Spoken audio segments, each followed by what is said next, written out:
Hello friends, હું છું દેવેન્દ્ર. મિત્રો, આજનો મેઇન ટોપિક છે ચિત્રકલા. હવે આપણે ચિત્રકલા શીખવાની સ્ટાર્ટ કરીએ એ પહેલાં તમે તમારા બાળપણને યાદ કરો. તમે જ્યારે ભણવાની શરૂઆત કરી ત્યારે તમે ઘણા બધા લેક્ચર્સ એટેન્ડ કરતા હશો. આખો સમયગાળો તમે પસાર કરતા હશો તમારી સ્કૂલમાં. પણ બે લેક્ચર એવા છે જેની તમે આતુરતાપૂર્વક રાહ જોતા. પહેલો હતો પીટીનો, વ્યાયામનો, કે જેમાં તમને સ્કૂલમાંથી તમારા રૂમમાંથી બહાર જવા મળતું. અને બીજો લેક્ચર જે તમે રૂમમાં રહીને જ એની મજા લેતા, અને લેક્ચર હતો ચિત્રનો.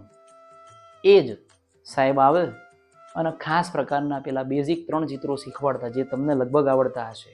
નંબર 1 મોર, નંબર 2 પોપટ અને નંબર 3 ઉંદર.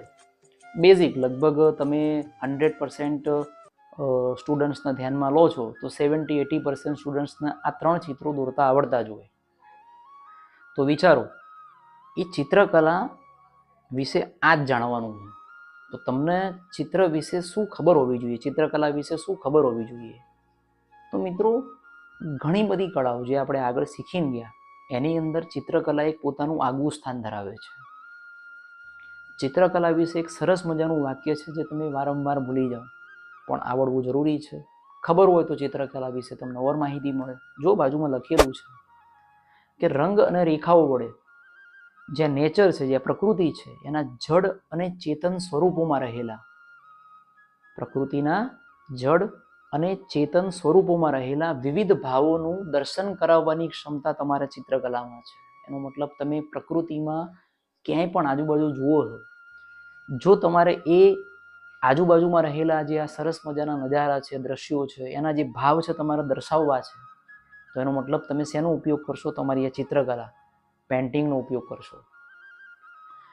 મિત્રો, એના એન્શિયન્ટ રૂટ્સ આપણને, એના જે મૂળ ભાવ છે, આપણને જે મૂળ જે સ્થાનો છે, ક્યાંથી આપણને ચિત્રકલા જોવા મળી પહેલી વાર? તો આદિમાનવના ગુફા ચિત્રોમાં. આદિમાનવના જોડે બીજું કોઈ કામ નહોતું, ફ્રી થયા, એનો મતલબ એમના અંદરથી આ કળાનું સર્જન થયું. ગુફા ઉપર પશુ પક્ષીના ચિત્રો દોરતા. એ સિવાય 5000 વર્ષ જૂની જે હડપ્પિયન સંસ્કૃતિ છે એમાંથી જે માટીના પાત્રો મળ્યા છે એની ઉપર તમને ફૂલ છોડ છે, કે એ સિવાય ભૌમિતિક આલેખનો, ભૌમિતિક આકારો જોવા મળતા. તો એ સમય મળેલા છે. આપણને હાલ અત્યારે બીજા કેવા પુરાવા મળ્યા છે? યુનેસ્કોની હેરિટેજ સાઇટોમાંથી શું જાણવા મળ્યું છે?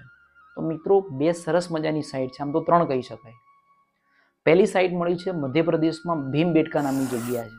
આપણા ચોપડીમાં એનો ઉલ્લેખ નથી, બટ મધ્યપ્રદેશના ભીમબેટકાના જે ગુફા ચિત્રો છે બહુ ફેમસ છે.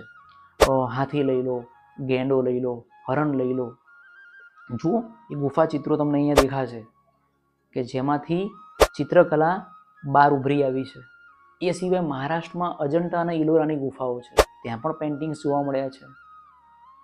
તો મિત્રો, આ તો વાત થઈ આપણા એવા પ્લેસીસની કે જ્યાં આપણને આ ગુફા ચિત્રો જોવા મળ્યા છે. બટ આપણે નોર્મલ લાઈફમાં પણ ચિત્રકલાને એટલો જ ઉપયોગમાં લઈએ છીએ. યાદ કરો તમારા શુભ પ્રસંગો. તમારા શુભ પ્રસંગો ઉપર તમે પેલા ગણપતિ દાદા દોરો છો. એ સિવાય સ્વસ્તિક આપણા સાથીઓ દોરીએ છીએ, કળશ દોરીએ છીએ. એ બી શું છે? એક પ્રકારની ચિત્રકલા જ છે. આજે પણ આપણા શુભ પ્રસંગોએ આપણે એના પેઇન્ટિંગ્સ રેડીમેડ નહીં લગાવતા, આપણે દોરીએ છીએ. આપણી શરૂઆત જ, સુપ્રસંગોની શરૂઆત જ ચિત્રકલાથી થાય છે. અને આપણે તો સુપ્રસંગો યુઝ કરીએ છીએ નોર્થ ઇન્ડિયા, મિડલ ઇન્ડિયામાં. બટ તમે આજે પણ સાઉથ ઇન્ડિયામાં ચેક કરો તો સાઉથ ઇન્ડિયામાં સવારની શરૂઆત જ જે ઘરની ગૃહિણી છે, મહિલાઓ છે, એ આપણા આંગણામાં, એમના આંગણામાં પેઇન્ટિંગ્સથી કરે છે, રંગોળી પૂરે છે. જુઓ, બાજુમાં ચિત્ર આપેલું છે. તો મિત્રો, ચિત્રકલા એ છે કે જે બાળપણથી લઈને અત્યાર સુધી સંકળાયેલી છે આપણી જોડે.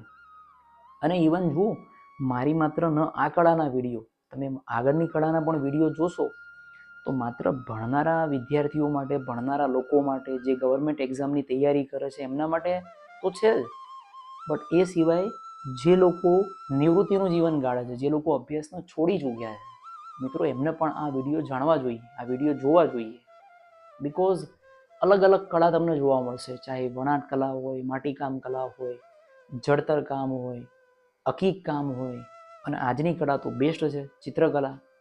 બિકોઝ આપણે જે વિડીયોનું આદાન પ્રદાન કરીએ છીએ, ઇમેજીસ જે ફોટોગ્રાફ્સ ક્લિક કરીએ છીએ એ બી એક જાતની શું છે, આમ તો એને ચિત્રકલા ના કહી શકાય, બટ એકંદરે એની શરૂઆત તો ચિત્રકલાથી જ થઈ છે ને. તો મિત્રો આ હતી ચિત્રકલા. બાકી એ જ લાઇક, શેર એન્ડ સબસ્ક્રાઈબ કરજો આવા બીજા વિડીયોઝ જોવા માટે. Till then goodbye. Jai Hind.